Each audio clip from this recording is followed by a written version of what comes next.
Schezwan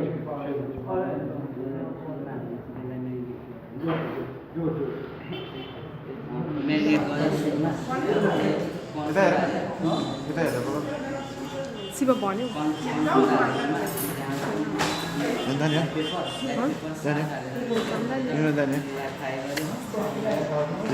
गंदा जोड़ी दिखेगा कत बजे है 2 बजे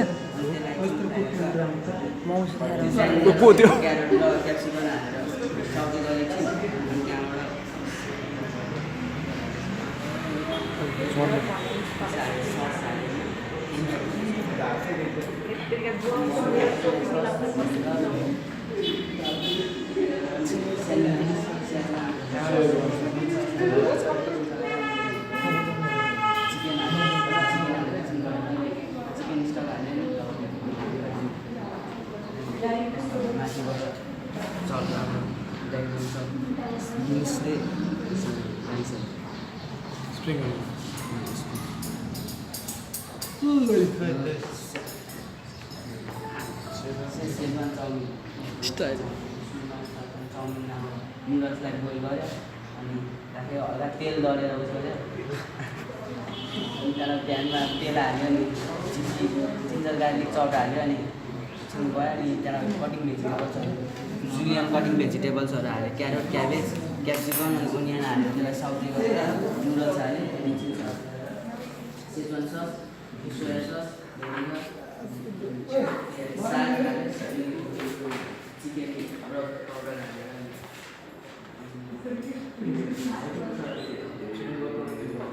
हालेको त्यो हाल्यो नि हाल्यो चिकन बर्गर पहले ऑयल थोड़ा ग्राइंड किया चॉप जिंजर चॉप गार्लिक थोड़ा किया ठीक है तो थोड़ा हल्का फिर उसका फ्लेवर आया अरोमा आया क्योंकि जस्ट वेजिटेबल्स है जूलियन वेजिटेबल्स है उसको थोड़ा टॉस किया कैबेज कैरेट कैप्सिकम उसको थोड़ा टॉस किया विथ अनियंस उसको थोड़ा टॉस किया फिर थोड़ा सॉल्ट पेपर टेस्टिंग पाउडर फिर थोड़ा सा उसको सीजन किया जो फ्लेवर लाया ठीक उसके बाद नूडल्स डालने के बाद विनेगर सोया सॉस डाल के थोड़ा टॉसिंग लास्ट में शेजवान सॉस डाल के पिकअप करके गार्निश किया with spring onions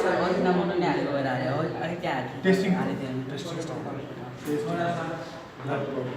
testing chicken त्यही भनेको नि अर्को सरले त्यही त भन्नु यो चाहिँ पिकिङ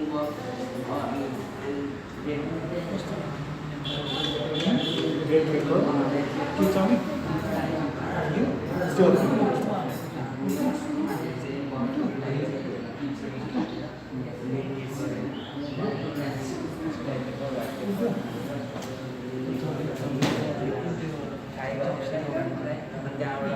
बिहानमा बोइल हाल्यो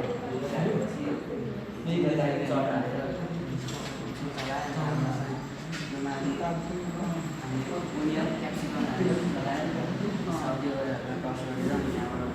त्योमा हामी चिली ससमा चाहिँ अब soya sauce vinegar honey ketchup हाल्यो त्यहाँबाट चिकन स्टक हाल्यो त्यहाँबाट स्टक अनि फ्राई हाल्यो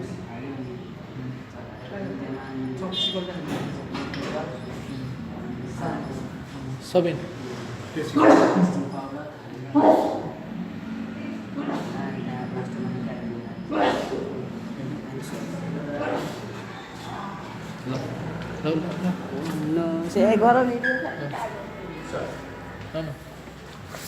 स्टार्ट गऱ्यो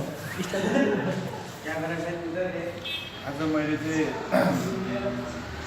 आइटमहरूको बारेमा केही ब्रिफिङ दिन चाहन्छु है अनि यसको नाम चाहिँ सेजवान चिकन हो सेजवान चिकनलाई फर्स्टमा भिजा फ्लामा चाहिँ चिकनलाई चाहिँ म्यारिनेट गर्नुपर्छ म्यारिनेट गर्नको लागि चाहिँ मैदा cornflour salt pepper black pepper crush गरेको हालेर म्याक्स गर्नुपर्छ होइन म्यारिनेट गर्नुपर्छ म्यारिनेट गरिसकेपछि यसलाई त्यसपछि हामीले अलिकति चिल्ली गार्लिक सस र सेजवान सस हालेर एकछिन फ्रिजमा राख्यो फ्रिजमा राखिसकेपछि लास्टमा फ्राई गरिसकेपछि निकालेर त्यसपछि कुकको लागि रेडी गर्नुको लागि त्यसपछि प्यान लियो प्यानमा थोरै ओइल हालेर जिन्जर गार्लिकको चप हाल्यो जिन्जर गार्लिक चप हालिसकेपछि capsicum triangular capsicum and carrot हाल्यो क्यारोट हालिसकेपछि क्यारोट हाल्यो त्यसपछि क्यारोट हालिसकेपछि हामीले थोरै नन भेज स्टक हाल्यो